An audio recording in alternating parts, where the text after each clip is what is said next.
Hello, everyone, and welcome back to day two of the Together We Rise Summit. I'm so grateful you're here with us again because today we're stepping into one of the most powerful themes of this entire journey, the alchemy of pain. If yesterday was about recognizing the wound, today is about what we do with it, how we let it shape us, stretch us, and ultimately transform us. You'll hear from co-authors who didn't just survive their pain, they transmuted it. They walked through betrayal, loss, illness, and grief. And instead of letting it harden them, they let it carve out deeper purpose. That's what alchemy is. It's the sacred process of turning suffering into something golden, not by bypassing it, but by meeting it with presence, with heart, with a willingness to let meaning emerge from even the most painful chapters. The stories shared today are about reclaiming power, about choosing to become more whole, not in spite of what happened, but because of what it awakened. You'll hear how each of these co-authors began to recognize the deeper calling hidden inside their pain and how their purpose began to take shape, not as something they chased, but something they remembered. So whether you're still holding the pieces, or learning how to put them together, or walking confidently in who you've become, I want you to know this. Your pain does not disqualify you. It prepares you. And when we rise together, we don't just heal, we alchemize. So let's dive in. So we're going to have each guest introduce themselves individually. And we'll start with Kayla. And the first question is, what transformation did your suffering lead to? Hi, thank you for that. That's a beautiful introduction. My name is Kayla. I founded Kayla Leanne 6 years ago, I guess under the umbrella of psychic mediumship. So I like to come alongside people on their journey and support them. I live on Vancouver Island with my three daughters and my husband up in Canada. To circle back to answer that question, which is beautiful, I think what it did is that it offered me a focus on like a spotlight on my relationship with myself. I think through like trauma, that trauma lens and wounding and pain, it can kind of really like spike shame and guilt and all these other deeper kind of I would say like lower vibration, that kind of that, well, it's a part of the process, but to stay there never felt good for me. So I kind of was like, oh, what the bigger questions, the bigger whys. And so I think the scope of my pain and experiences allowed me to deepen my relationship with myself and kind of realize that, yeah, we're here to like support humanity and be a part of, the collective, but it's also about me and me, and really sitting with all those parts to kind of neutralize a lot of that pain so that I can transmute that. So I think that would be the biggest focus that I found was at a young age to be like, oh wow, this life, this experience is about me, and how can I, deepen that relationship with myself through that spiritual lens. So I love that. That's so great. It is Hi, true. I'm Sher Grogg. It's good to be on, and I am so honored to be a part of this group. Thank you for having me. I am here not because I am a healer, like many of the authors. I learned how to heal myself through after a horrendous tragedy. My my I'm I'm currently a fire safety advocate, and I have been since I became a fire safety advocate when my brother and his wife and four grandchildren died in a horrendous fire in Annapolis. And I turned to fire advocacy because I was overwhelmed with grief. So I took my overwhelming grief and I channeled it into passion for helping others, which actually took the form of fire safety advocacy and fire sprinkler advocacy. Um, and that actually transformed my life. It it it brought me hope. It brought me it put me in touch with the most beautiful people I've ever met in my life. All the people in the fire safety industry were caring and wanted to help others. That's what they're there for. It was amazing. It was a transforming event for me. I entered it in despair and pain and a tremendous amount of grief, and I left with hope. So basically, the alchemy, the definition of alchemy for me was transforming my my my horrendous grief into hope, into a passion for helping others, which led to hope. Basically, that's what happened to me. So I ended up with an incredible amount of pain and ended up with hope. I am hoping that my chapter will inspire others to transform their grief into hope as well. Thank you for that. You know, kind of circling a little bit back to what you were saying too just a moment ago, Kayla, when you talk about that experience, it kind of makes me think of, you know, kind of that quote that to suffer is to be human.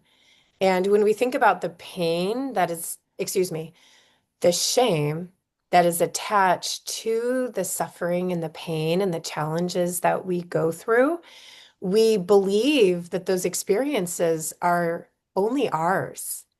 And so we keep them quiet and we don't speak about them. We don't reach out to others until we get to a point where we have no choice but to.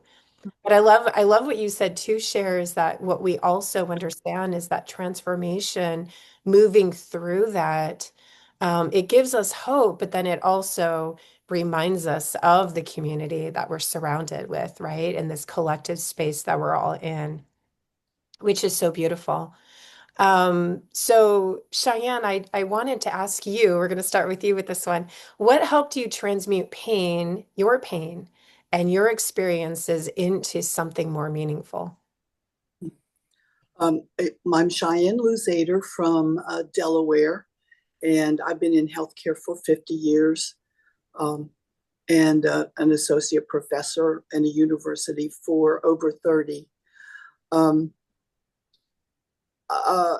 Only really in writing my chapter did I go back far enough to find what kind of trauma there was. And so it was very early in childhood, and it was the grief over losing my grandfather to cancer. It was very puzzling to me. I didn't understand it, and my grief led me to nature, which was one of his things. He claimed to have Native American ancestry, and so spending a lot of time with nature out in the woods by myself, and I find that nature is a magnificent healer for us all. As I got older and started going to school, circumstances led me to start studying indigenous healing. I wasn't happy with the kinds of healing I saw, the kinds of methods I saw in the 1970s. And so I started studying with indigenous healers in the Americas, Asia, Pacific Islands, Africa,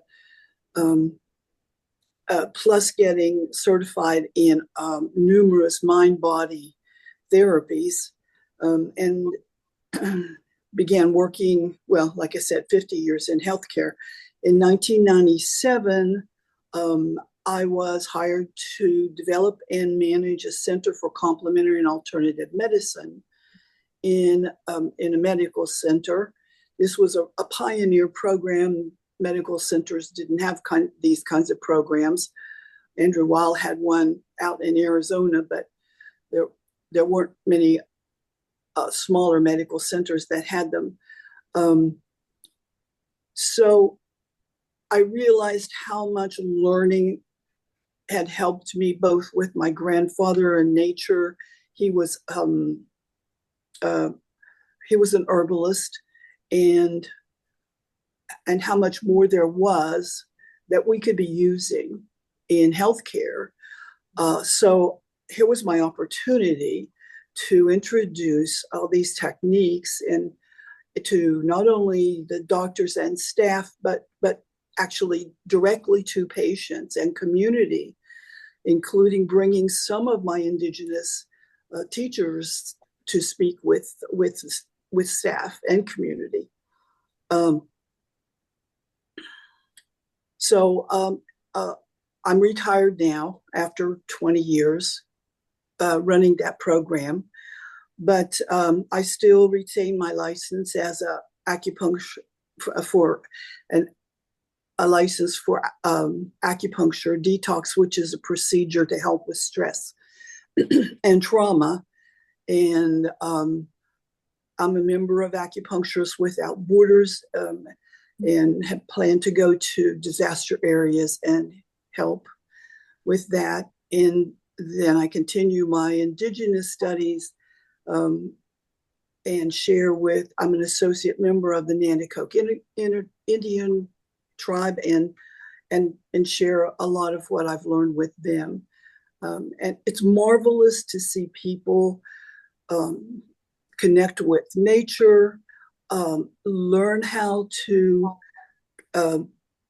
connect with spirit, and work with all the stages from birth to death and beyond, and to help people see that healing is also a spiritual thing.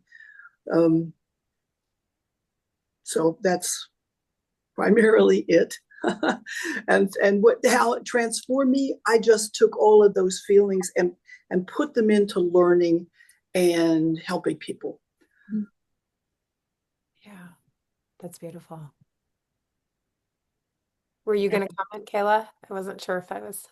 Yeah, I was just going to echo that. I think we take for granted, right, that Earth is like this beautiful natural healer. Yes, in the form of like, medicine, but just being and existing. And I can totally relate to that. When I moved to BC from Ontario, I think that's when the bulk of my healing started, because I was able to like be in nature on an island surrounded by the ocean, and it had its own kind of ecosystem of healing. And I think that's really powerful. And we forget how easy it is just to access that, right? So I liked what Cheyenne was saying around the earth. Yeah. I think one of the really big pieces too is that when you have those experiences of shifting through something Mm-hmm. and you find the way that it creates such transformation that you want to reach out and share this beautiful gift with other people. And so that's really kind of the transition, right, of moving from having that experience into that sacred space of purpose. It turns into, it lights this fire of purpose. Um, so I wanted to ask you, Kayla, how did your soul's purpose begin to take shape? Can you tell us a little bit about that story? Yeah, my soul's purpose, I guess, started to take shape, like I wrote in my chapter, when I was very young, pre-teen almost. Kind of came in at, I would say, like a desperate time in life, trying to ask those big questions. I remember feeling at, 10, 11, 12, 13, like this can't be it. Like, we didn't come here just to suffer. We didn't, like, what a joke that would be, right? We just come here to experience it all for nothing. So I started kind of playing with that and had more experiences spiritually that offered me that bigger perspective, and connecting me to something, bigger, letting me know that I wasn't alone in that, and that I was onto something, and it was gonna, inspire more, I guess, of a spiritual path. So I was lucky enough at a young age to kind of be offered or shown, through my curiosity and out of my wounds and looking for some type of healing, something to feel better. I was able to kind of walk two paths, my spiritual path alongside my human path. And I think that mitigated a lot. So I realized as I was, getting older, is like, oh, this has to be for something. And so I have to, take the human experiences and all that I've learned and kind of, show up in a way to offer that for the world, because not everyone has that. So I think, yeah, early on, my experiences definitely shaped that. My soul's work. So that would be like that early experience. And then, yes, of course, grief and loss and death There was a period of time when I was 18 that I lost a friend. I had a near-death experience, and then I lost my dad and my stepmom. And it all happened within about 3 months. And it kind of made me really obsessed with this idea of like loss and grief and where do they go and what happens. And that kind of also ignited my soul's work and allowed me the opportunity to access a different dimension to make sense of what I was experiencing and make sense of what other people experience. Because it didn't feel like that was it. It wasn't finite. And so that also kind of connected to my soul's work. And my dad and I early on in his passing got to spend quite a lot of time together, and start our process of healing. And so that made me realize, whoa, like there's all these people walking around with this grief and these experiences, and how amazing if they got to hear mine, or if they got to have a different perspective so that they can do more work in healing. Because a lot of people do look at, loss or death as just finite, like that's it, it is what it is. And that's not necessarily the case. So that definitely also inspired my soul's work. Oh my goodness. And you went through that at such a young age. That's a lot to kind of process and work through, because each of our paths look so uniquely different, don't they? I don't know that we necessarily don't experience that. Each of us, all of you, Cheyenne and Sher, you as well. But the way that that kind of manifested and the way that laid out was so different. So really honoring our own experiences and being able to hold space for each other is really everything as we navigate this space. I did want to ask, because it's incredible how each chapter in this book are so profoundly different and unique with the experiences, but there's so many things that are universal and the same. So one of the things that I wanted to ask you all as well is, when you sat down to pour that story out onto paper, onto the page, onto your computer, whatever that looked like for you, what was the most challenging part of the process for you? And Cher, we're going to start with you first. Okay. The most challenging part, Kristen, for me was reining in my grief, actually, because it just poured out of me when I started writing the story again. And I had so much grief pouring out of me that it was hard to make space for the the the transformation to hope and healing and fire safety advocacy. But that was more important. I wanted to inspire people that although you could be overwhelmed by tremendous grief that you'd never think you'd see your way through, you can take the energy that grief requires and pour it into something else that is more healing, something else that is more good. Like for me, I took the energy from my grief and I poured it into my my passion to help people. And in my passion to help people, led me to try and help people avoid what happened to my brother and sister-in-law. So I thought I had to get the word out to the world about fire, about the dangers of fire and fire. And I found out along the way, fire sprinklers are incredibly important and the most important thing in your home that could save your life in the event of a fire. So anyway, that is another whole story, the whole fire safety advocacy. But what my chapter is truly about is taking my grief and pain over their tragedy and transforming it to advocacy, helping others, and also transforming it into hope. So I have to, back to another question. The other question about, I never got to, because this is very critical to my story. What helped me transmute pain into something meaningful? I think you were going to ask us all that. Is that right? Sure, you can go ahead and answer that for us. We'd love to. Okay. What helped me was the people on my advocacy journey. This is one of the most critical parts of my story.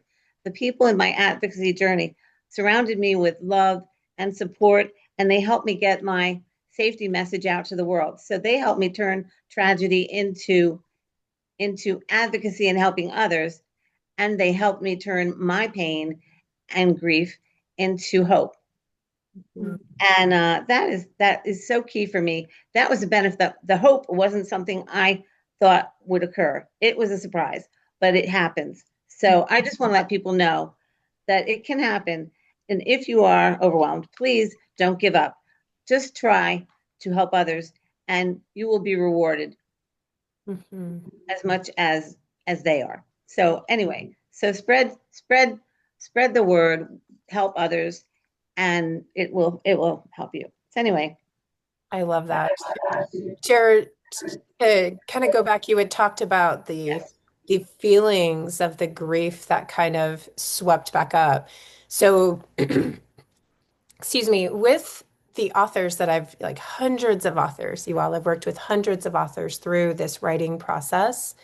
And one of the things that tends to hold people back from sharing their stories, writing them, sitting in that space is because of the emotion that it we is raw. It experience. is it is painful. It's raw. It's very But it's raw. actually cathartic. Yes, 100%. And the grief is a hard one to kind of work through. However, when we're able to sit in that space and write our stories and share the story, it's through the need, like you just said, Cher, to share the word, to share the story that keeps us moving forward and experiencing that. And as we Thanks, work Tristan. through it, there is a huge transformation on the other side. So I encourage anybody who's considering to sit in the space and write your story. It's such a cathartic process, right? Thank you for sharing that. Cheyenne, what about for you? Well, when I first signed up to do this chapter, I thought I was going to be writing about all the teachers I have and things that they taught, and didn't realize it was going to be so personal.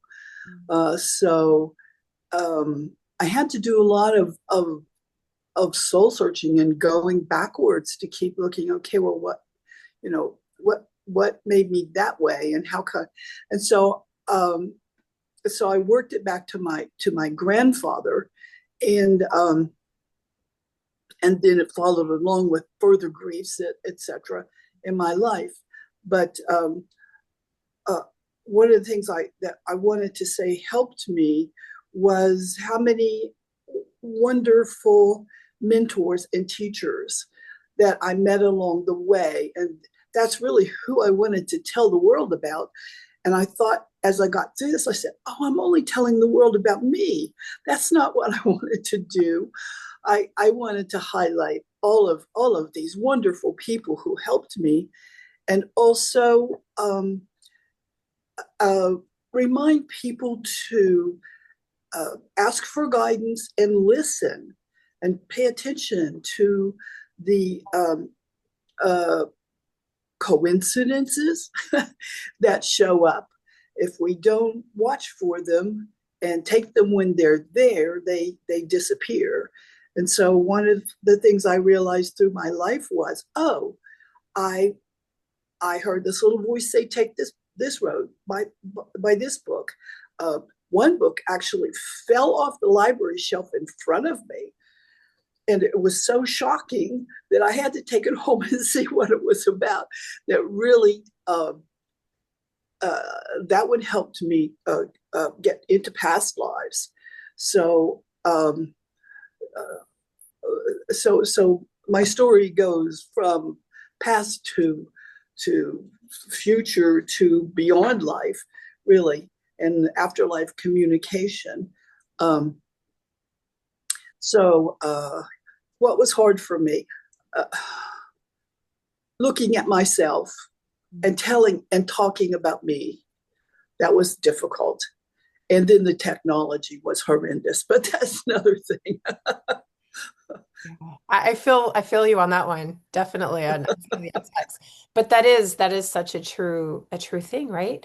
To write our stories, to share our stories, we have to sit in this space of presence and look at this level of self-awareness and honesty and humility. But there's something so beautiful that can come through that. One of the things too that really shows up, and I know we talked about this a lot in our sessions, with is this space of author imposter syndrome. And it's one of those things that we feel as though we're an imposter in our own story. However, when we write the story, we sit down to write it, we develop this sense of ownership in our story, we sit in it, and we're able to hold space for ourselves and compassion for the things that we've been through. And Cheyenne, the markers of the people along the way and the signposts that led us to who we are today. It's a beautiful process, isn't it? It is. It is really self-healing, and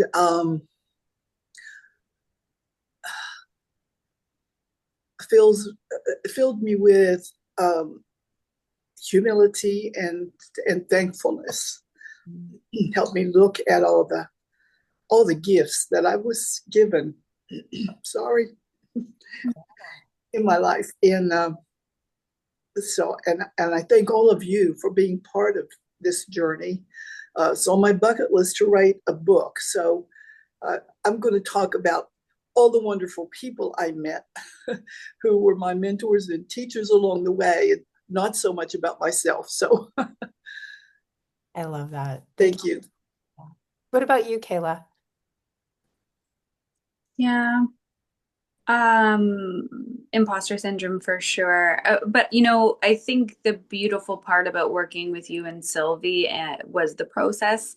I think that's one thing that one thing that surprised me is, when it is like Cheyenne said on your bucket list, and it's something that's so distant, it becomes so huge and overwhelming. And the idea of it that often people just sweep under the rug, or, they just can't fathom what that process would be like. And I remember after, agreeing to all of that, I was like, well, what did I get myself into?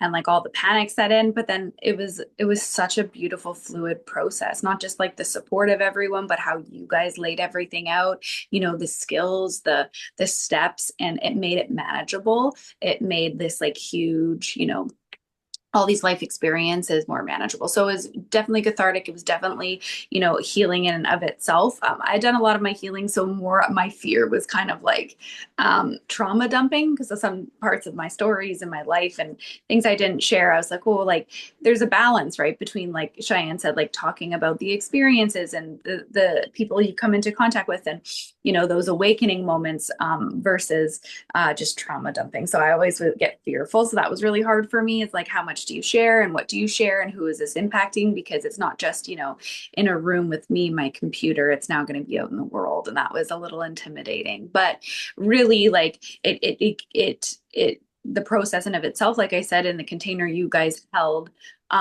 really allowed it to feel safe and peaceful, and allowed me to kind of sit with it each week a little bit and a little bit. And so until it was something that I was really proud of. And so thank you for that. But yeah, I don't think any part of it is easy, but it is easy. It's like, right. It's like easy, but it's not easy. It's a beautiful process. So I encourage anyone who has a story, even if you don't feel adequate or you don't feel like your voice is worthy, it is. And so these women, and Kristen has a beautiful process at supporting that. So Yeah, it is. It's so layered and complicated. mhm. And it's that space of stepping outside of our comfort zones that's so uncomfortable. It's kind of one of those where you dive in and then you think, okay, I'm going to figure this out after I say yes. And I dive into the thing, but it stretches us into these bigger spaces that we belong in. And so I say that all the time, that we need to be stepping and stretching ourselves, stepping out of our comfort zones. I love that so much. I tell people that author imposter syndrome, what I like to say is for women, it's like getting a new pair of stilettos, right? And we put those stilettos on and we have to get up on a stage and we're walking up there and we're really uncomfortable and we're wobbling and we're afraid we're going to fall. And then eventually we're strutting in those stilettos, right? Because we've grown into them, we've grown into that space. And then it's time to get a new pair. And we keep growing and we keep stretching and we keep saying yes to things that terrify the living daylights out of us. Thank you so much, ladies, for being on here and being so open and vulnerable and sharing your stories. The book, for all of you watching, is available today. We're going to be dropping the links on this post in just a moment. So, Sylvia, I'll let you. Yeah, I just also wanted to say thank you to all of our amazing co-authors for sharing your truth and purpose with us today, and for everyone that joined us for this powerful conversation. I'm so excited that Together We Rise is officially out in the world as of today. So you can grab your copy now, and when you do, you're not just reading stories, you're becoming part of the movement. My hope is that these stories remind you of your strength, your voice, and the sacred purpose that can rise from your pain. May this book meet you exactly where you are and light the way forward. So get your copy, and we'll see you tomorrow on day 3 of the summit. Thank you. Thank you. Thank you.